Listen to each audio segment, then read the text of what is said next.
2200 hours in Banjul, and this is JRT's News, broadcasting for viewers in the Gambia and around the world. Our top stories this hour. His Excellency President Adam building new facilities for the new University of Applied Science, Engineering and Technology in Birkama. Flash floods make a devastating return as the Gambia witnesses 3 days of unstopping rain, inundating homes and towns in all parts of the metropolis. And the Gambia's digital economy moves to embrace growth as the founder of Africa's first cryptocurrency, Archbishop Sam Zuga, launches the Zuga coin in the Gambia. Away from home, rising inflation rates hit the global economy, including African nations, with Zimbabwe selling gold coins to fight a major financial slump as living costs skyrocket across the continent. Elsewhere, Africa records a spike in air travel demand as governments relax COVID-19 travel protocols. Well, that's the top of the news and much more coming ahead with me, Rohibite. Thanks for joining us.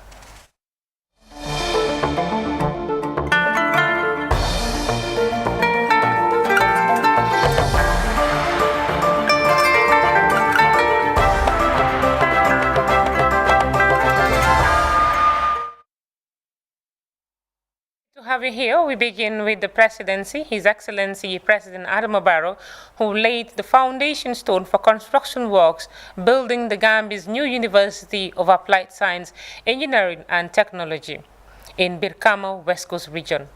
Funded by the World Bank AIDS Impact Project, the project's opening will launch the beginning of works constructing faculties for the Gambia University of Applied Science, Engineering and Technology at the new site in Birkama, where the Gambian leader outlined deep commitments advancing government educational transformation agenda to provide quality and relevant tertiary and higher education to Gambians. Our presidential correspondent, Mamadou Diallo, has more on that. Flanked by officials, laid the foundation stone for the construction of the country's first University of Applied Sciences, Engineering and Technology. After years of planning and preparation, Gambians can now acquire degree programs in civil engineering, mechanical engineering and electronics engineering at home, thanks to the collaboration between the government of the Gambia and the World Bank. Braving heavy rains, President Barrow joined other government officials, university academics and administrators, students and the people of Birkama for the historic ceremony held behind the Gambia College. The first phase of the project will see the construction of 3 faculties and allied infrastructure to provide the conducive learning environment for students enrolled at the university. This, according to the project consultant Babukar Semega Jane, conforms with the highest international standards. The university master plan is designed to be progressive with all the modern facilities of a high-quality university of the 21st century, including faculty buildings for teaching, library and resource center, auditorium and regional conference center, administration buildings, commercial center with allowances for banks, cafeteria, shops, printing resources, medical center, book and stationery shops, etc. Student and staff accommodation with ancillary sports and recreational facilities have also been allowed for in the master plan. The construction is funded by the World Bank as part of its efforts for the creation of what it calls African Centers of Excellence over a dozen African countries. The World Bank representative in the Gambia, Matar Toure, highlighted the importance of the project for the Gambia as an emerging center of excellence. For the Gambia, I believe the ACE Impact project is particularly important as I am pleased to note that the Gambia is harnessing the gains of the ACE-1 project and the opportunities accorded by the ACE Impact project to establish an emerging center of excellence on science, technology and engineering for entrepreneurship at the Gambia Technical Training Institute. This delivers engineering degree programs and serves as the first phase of GTTI's transformation into an applied University of Science, Engineering and Technology. Professor Sam Ofori, a senior university consultant, commended the government's ongoing efforts in transforming the Gambia Technical Training Institute, adding that the process has made remarkable progress. This university, he continued, will create new opportunities for Gambians, disclosing that 80 students are already enrolled. We have a current 80 students enrolled. 60 of those students, representing 75%, are males. 20 of them are females, representing 25%. Speaking at the event, President Barrow described the development as historic in the Gambia's drive to provide higher education beyond the diploma levels. This, the President added, will significantly enable the country to produce the trained human resource to enhance national development. In the past, only a selected few had access to higher education. However, through the National Qualifications Framework, the education system now provides pathways that allow students from grade 9 to choose careers in technical vocational education and training TVET and other educational programs. Expanding such opportunities has made it necessary to establish a university system in the applied sciences, engineering, and technology, hence the significance of the occasion. From now on, students who choose to become engineers and architects can proceed beyond the higher national diploma HND level to pursue degree programs in engineering and related disciplines at UCL. President Barrow also assured that his government is committed to the higher education sector, disclosing plans to provide support to Gambian students enrolled in the university. The Center of Excellence in Science, Technology and Engineering for entrepreneurship will help the sector to deliver degree programs that will groom skilled job creators through entrepreneurship and other outlets. Such ventures will avail the youth various opportunities to address our capacity challenges.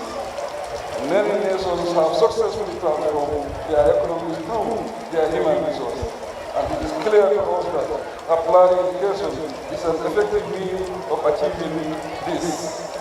As a result, we cannot blame enhancing education and training as development tools, nor can the people wait indefinitely for.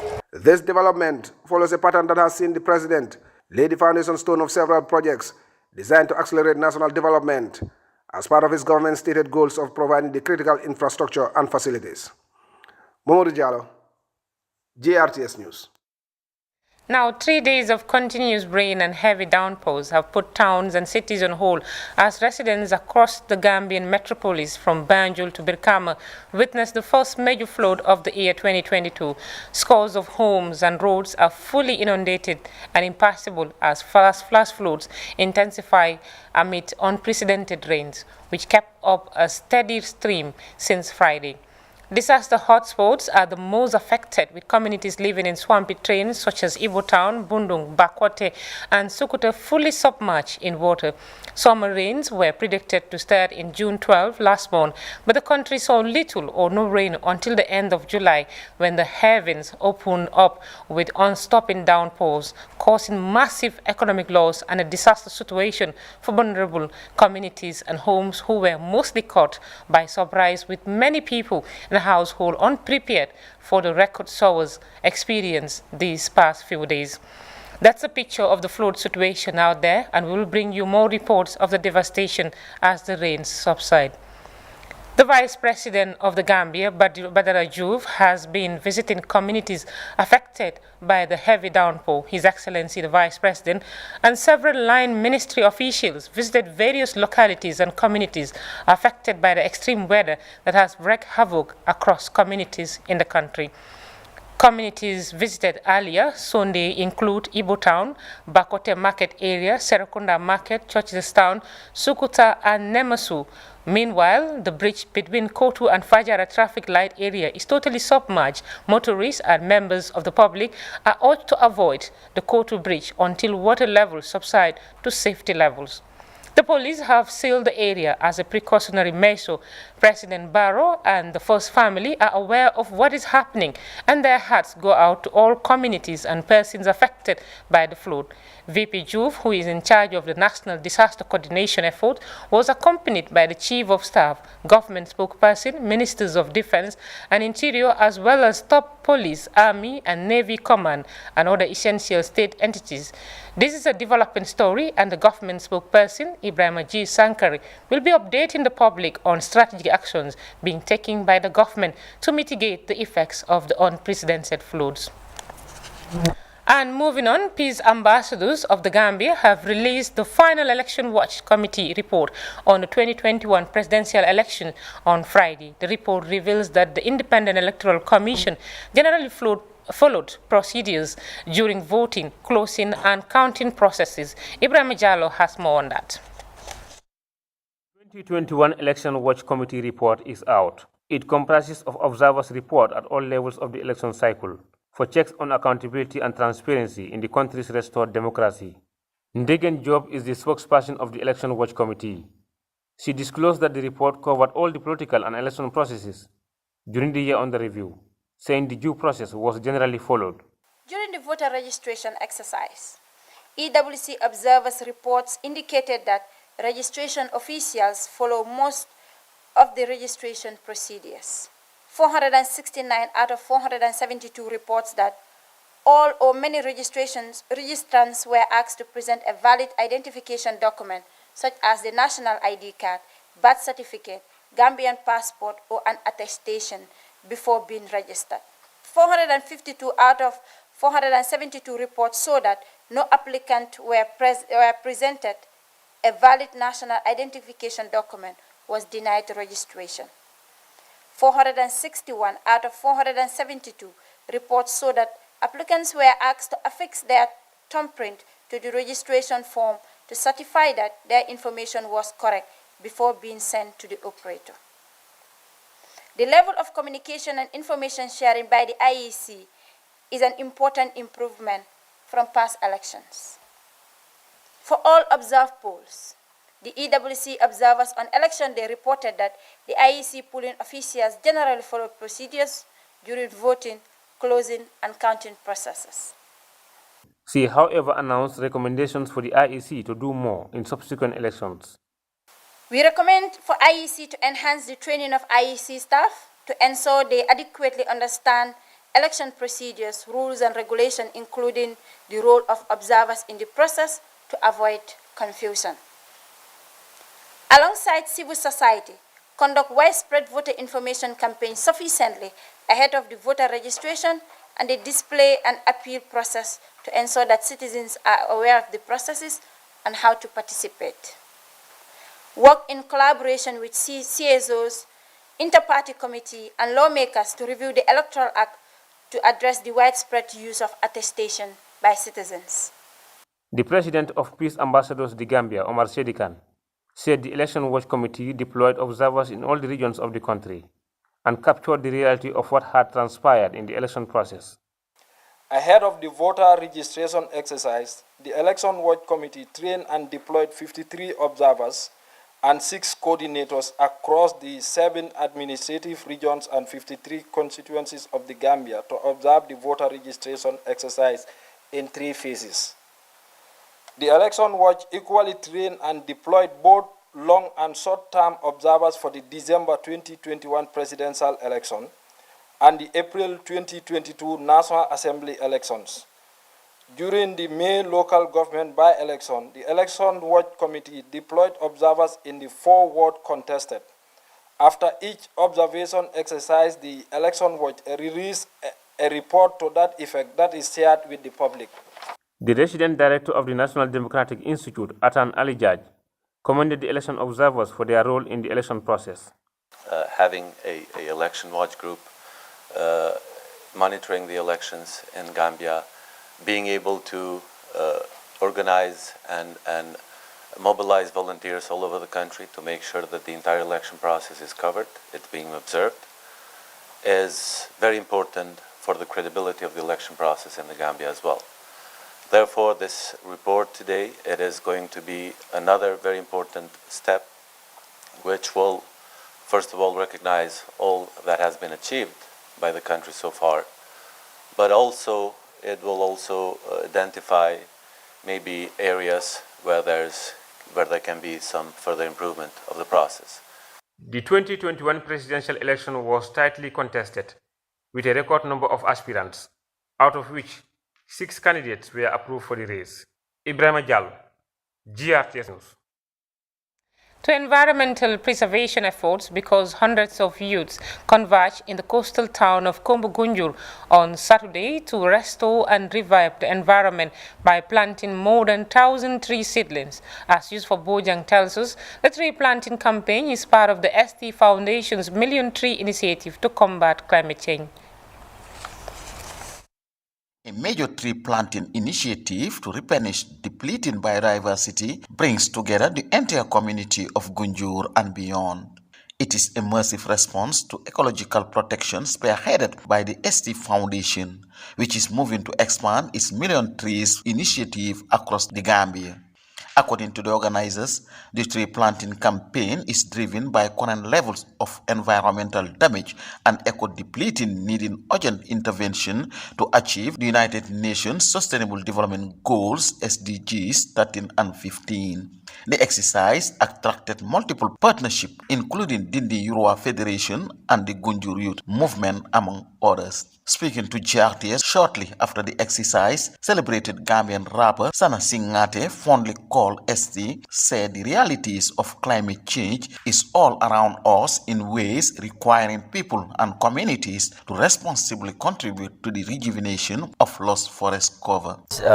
Definitely, to build our, environment, because we all know, like, without trees, there's hardly life, ST reiterated his foundation's resolve to support climate action by planting 1 million trees within 5 years. The national coordinator of the ST Foundation, Aliu Badra Sow, hailed the historic tree planting campaign, saying the restoration of the environment is everyone's business. If you look around, climate change issues effects in the country. We have rising seas in the country, high temperature, like the rain pattern is not regular anymore. So we know this.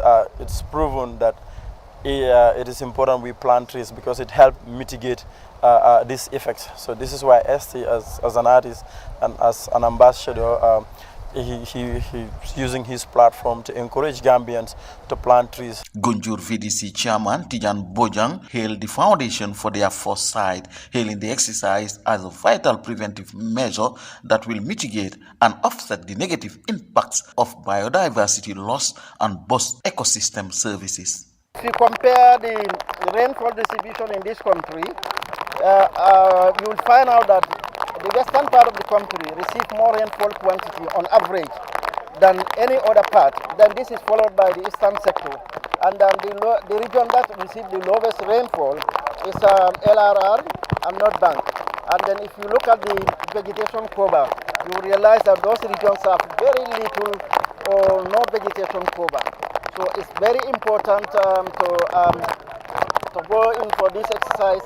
Boba Jane, the Secretary General of the Gunjur Youth Movement, who led hundreds of young people to the planting activity, said over 1,000 different trees have been planted to fight climate change, soil erosion, uplift communities, and restore biodiversity resources. Shows that the young people of this country are serious about climate actions, because I personally was very thrilled when I saw the good number of the young people coming up. They knew the negative consequences of climate change, and they feel that there is a need to actually come together and fight against this natural phenomenon, shall I say. Dindi Yurwa Federation manager Aliu Mendy lauded the eco partnership, saying the move will enrich wildlife habitats and improve capacity to adapt to climate change. They've started an initiative which is very, very noble, and that's about planting trees. We know the importance of trees actually. So as we are planting trees, ST Foundation also is planting trees. We find it as a very fitting partnership, and this is why we are partnering with him. Ecosystem restoration at a global scale is an important driven being undertaken to mitigate the ecological crisis currently facing the world, with experts warning time is running out to protect the biodiversity for future generations. Yusuf Bojang, GRTS News. Health-related matters, officials of the Ministry of Health staged a press briefing Friday to inform the public about the upcoming campaign on the new digital birth registration and national health insurance scheme. Khadijat Jallo has more on that. as the Ministry of Health is set to roll out campaign on government's quest to digitalize birth registration and the introduction of National Insurance Scheme, officials explained the development before journalists. The launch of the National Health Insurance Scheme and the registration, which is the Civil Registration and Vital Statistics campaign. This campaign is starting on Monday, and it's important for the public to know what are some of the expectations and how this whole process will look like. This is why we call the you media personnel here. They highlighted the modality put in place and procedures of the registration, as well as roles and responsibilities of various actors. Certificate. That's the first process. Because birth certificate is a legal document that is required by everyone in a country, because it is the document that is called the breeding document of all other documents. It's the first document that one acquires right from birth will be registered. How will this birth be registered? In the sense of the preparation is, now you have to bring the ICC, that is normally called Kaitinos, plus the two parents document, and then now the informant, and then the declarant. But then we give you the birth certificate. The birth certificate that we are going to see now, our birth certificate format changed. Now it's not elongated, the long one, but it's going to be A4. This is what we are going to adopt, the A4, because it is going to be having a security code called the QR code. That QR code will detect each and everybody's category. And then also the other functionality of the after the generation of the certificate will also include the generation of the NIN number for those that did not have NIN from the age of 0 to 17 years. And those that have NIN, our partners will also give it to us. That is the interior. Then the system will just generate your NIN and automate it in the certificate. Health officials called on people to come out in their numbers to ensure they are all registered. This, they noted, help planning for effective national development. In order to do proper planning, you need proof of all documents that are of your citizens, that are going to guide you in your planning process, that are going to guide you in developing other social amenities. The birth certificate is a document which is very important, and I want every Gambian to use this opportunity and then come and meet us at our various stations to do this registration. CRVS is here to help eliminate people that are stateless, because statelessness is something that really affects both the government and the individual.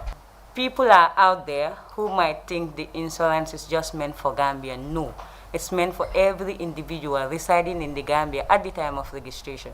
And if you are to live in the Gambia for at least 6 months, you are entitled to be registered. And this registration is geared towards planning. We need to plan, as one of my colleagues said, birth registry is for planning, but the insurance card also is geared towards planning. It's a monumental development transforming the health system, thereby reducing loss in documentation and promoting planning for decision making. Declarant. But the declarant also need to follow some of the procedure for the health insurance, because they need to take a picture. This is why we said that even the baby that is born today, once the birth certificate is given, the health insurance should be given. Khadijatu Jallow, reporting for GRTS News. And now to the Gambia's virtual economy, which is witnessing a robust awakening as Africa's crypto leader and founder of the continent's first cryptocurrency, Archbishop Sam Suga, launches the Suga coin in the Gambia. On Saturday, the Nigerian community in the Gambia conducted a march procession to celebrate the coming of Africa's first cryptocurrency investment launched by the Archbishop Suga, whose blockchain is making waves across the continent with 15 payment outlets around the world. The Suga coin, which is being positioned to tackle poverty, deliver startup funds for young African businesses, joins the global crypto move with a focus on developing digital entrepreneurs in Africa to promote investment in the virtual trading market.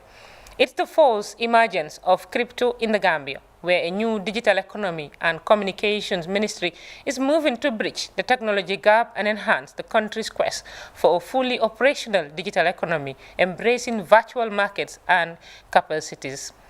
The March Past procession from traffic lights to the Independence Stadium witnessed the first advocacy effort to popularize crypto in the Gambia.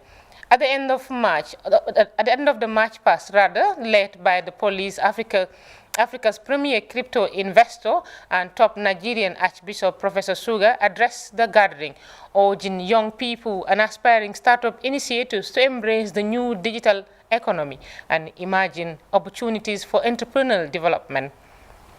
Well, moving on to this press dispatch from the Gambia government, which informs the general public that its investigation into allegations of economic crimes and financial impropriety by the former GAM Petroleum employees, Mr. Sekou Drame and Lamin Gassama, are processing. It can be recalled that on the 28th of July 2022, Her Lordship Justice Hadi Roach of the Banjul High Court acquitted and discharged both Drame and Gassama of charges of economic crimes and related offences, while the Gambia government fully acknowledges the High Court's ruling. The verdict does not in itself preclude further charges being brought against Drame and Gassama for suspected financial crimes committed at GAM Petroleum. As the allegations of crimes committed are widespread, the scope of the props are equally broad and the time-consuming. The public is therefore informed that investigations into Sekou Drame's and Lamin Gassama's alleged financial activities are continuing, and the government will take appropriate action at the conclusion of these investigations. Moving on, the Ahmadiyya Muslim Jamaat in the Gambia made a huge donation to rain and windstorm victims in the lower Badibu settlement of Jawara village on Tuesday. Heavy rains and windstorm in July last year destroyed many homes and properties in Jawara village, where 2 young men also died during devastating floods. Well, you're watching JRTS News with me, Rohibite. We will take our first break and be right back.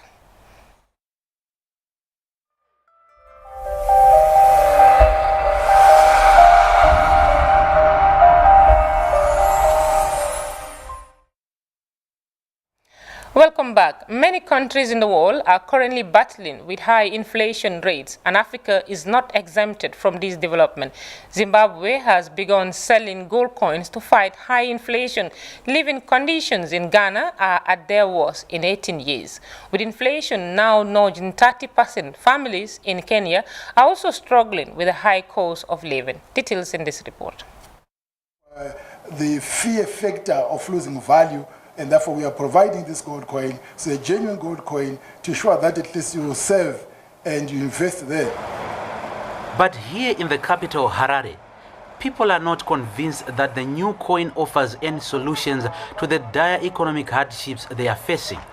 Let them use their coins. I don't accept them. I would rather use those US dollars. If I was in a more financially stable position, it would be something I would invest in, but more as a collectible, not so much for trading. The new gold coin cost more than $1,800 at the launch. But buyers should be aware. The central bank says anyone purchasing the coin must hold them for at least 180 days. So, they are hardly legal tender that can easily be converted to cash when immediate need arises. Economic analysts say the measure will likely only benefit a few Zimbabweans with excess cash. Gold coin is one of the schemes which are going to make people richer, those who are rich, and those who are poorer. And it will not be a good instrument to address the current challenges happening in the economy, particularly the exchange rate spiral and inflation spikes. Prices of basic commodities have skyrocketed and are further eroding confidence in any monetary and fiscal policies that the government has tried to introduce. With many people living hand to mouth, the government may have a hard time convincing citizens to exchange their greenbacks for gold discs. We can now speak to Tendai. least 3/4 of the total number of Nigerian prisoners are serving time without being sentenced. It's part of the gaps that exist in the country's criminal justice system. But one Nigerian woman is leading a drive to bridge the gap by offering inmates legal support, education and life skills. Here is CGTN's Kelechi Ekemalam with the story. Aladesami Joke's mobile library heading out to Kirikiri, one of Nigeria's correctional facilities. She's the founder of the Center for Legal Support and Inmate Rehabilitation, CELSA, an organization that offers pro bono legal services to poor inmates, especially those wrongfully incarcerated. Now she's taken it a step further, offering inmates a new lease of life post-incarceration. While it is okay for us to be concerned about their freedom, to bring them out of the prison, we also need to start looking at their rehabilitation and their reformation. So the Inmate Virtual Learning Project is practically teaching the inmates, preparing them for national examination written in prison, like the JAM, the GC, and all those assistants. Teach them according to the curriculum. For reasons of stigmatization, this former inmate, Adeshina's full identity has been concealed. The former cabbie says he was wrongfully incarcerated in 2017. A passenger he'd carried fled from security operatives, leaving a bag full of cannabis in his trunk. He spent years in jail awaiting trial. While in prison, Adeshina took advantage of CELSA's educational support program. Based on the intervention of CELSA and the material at my disposal, while I was in incarceration, I've been able to annex those materials to teach the inmates and as well to rediscover myself. Now a free man, Adeshina has joined the CELSA team to lend his voice to the rehabilitation of inmates. Data from Nigeria's correctional centers show that there are over 73,000 inmates across Nigeria's correctional facilities. Nearly 52,000 of them have spent months and years still awaiting trial, a major challenge for the nation's prison reform. We also have to focus on getting them rehabilitated and getting them to be better persons.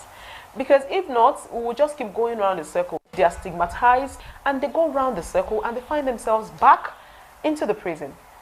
Apart from the mobile library, there's a 21-user library housing materials with different genres in various formats. Now, detainees can pursue their studies up to tertiary level. Kelechi Ekemalam, CGTN Abuja, Nigeria. Air travel demand as governments gradually relax COVID-19 travel protocols. The International Air Transport Association says the continent accounted for almost 2% of the total world passenger air travel market in May 2022. Kelechi Ekemalam Rada with more on that again. Ifeanyi Okoro is searching through her system, hoping to secure the best deals for her clients.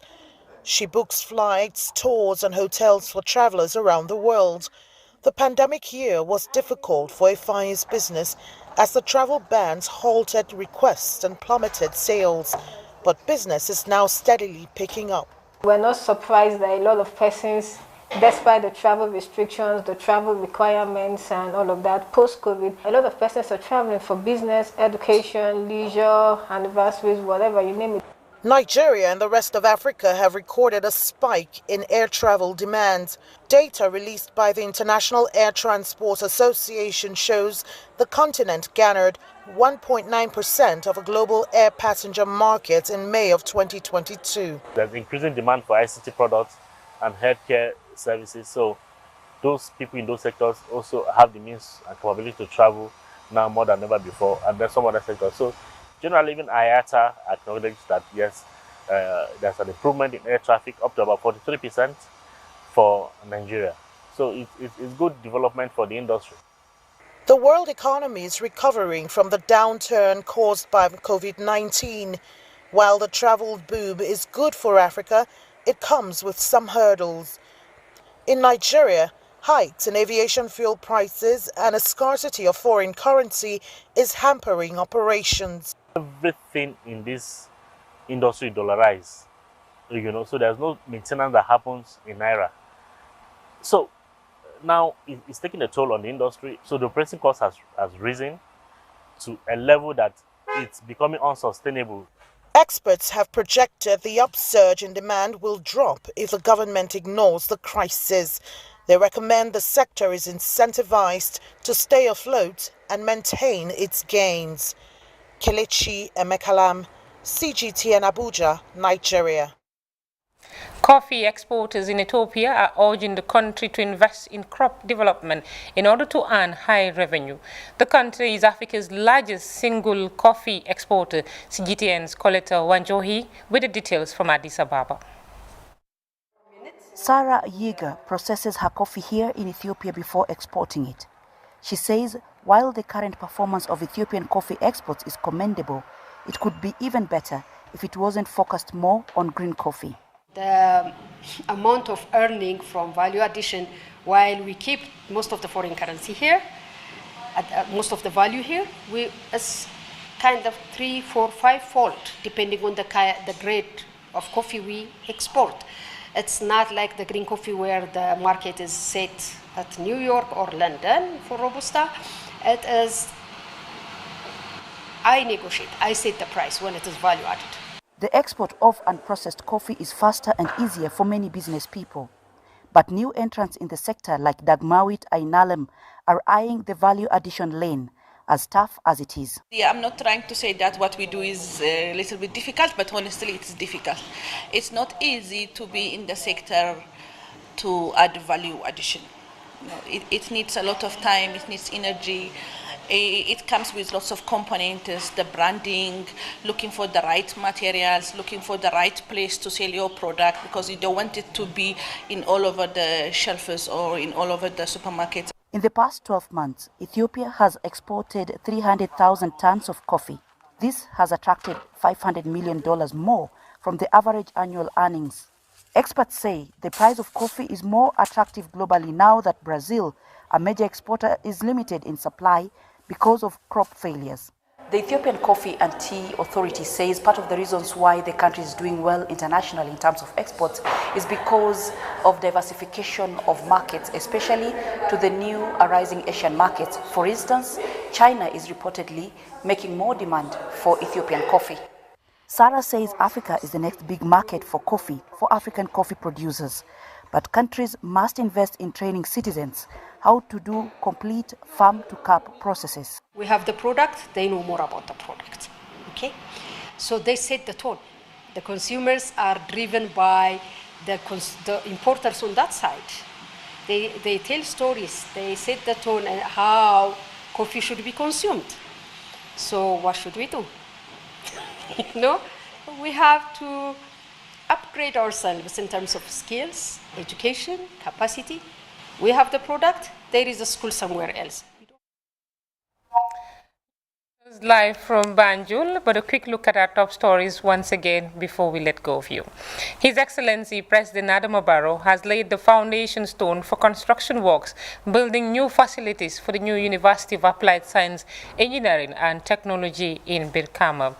Flash floods are making a devastating return as the Gambia witnessed 3 days of unstopping rain, inundating homes and towns in all parts of the metropolis. And the Gambia's digital economy moves to embrace growth as the founder of Africa's first cryptocurrency, Archbishop Sam Sugar, launches the groundbreaking Sugar Coin in the Gambia.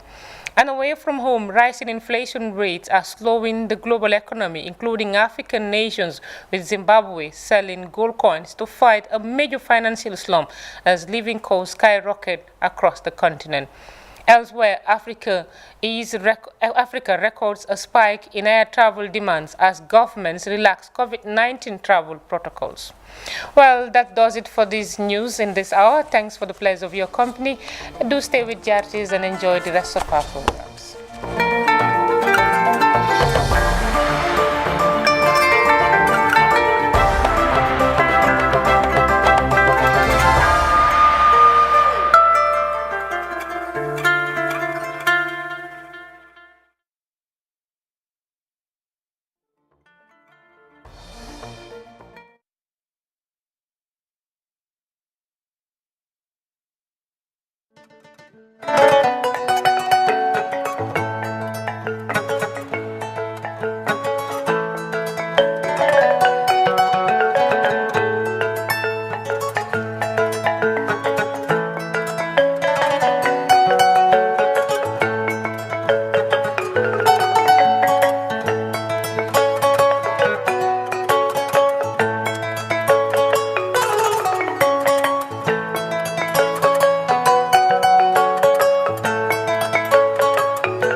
UCMAS, Universal Concept of Mental Arithmetic System,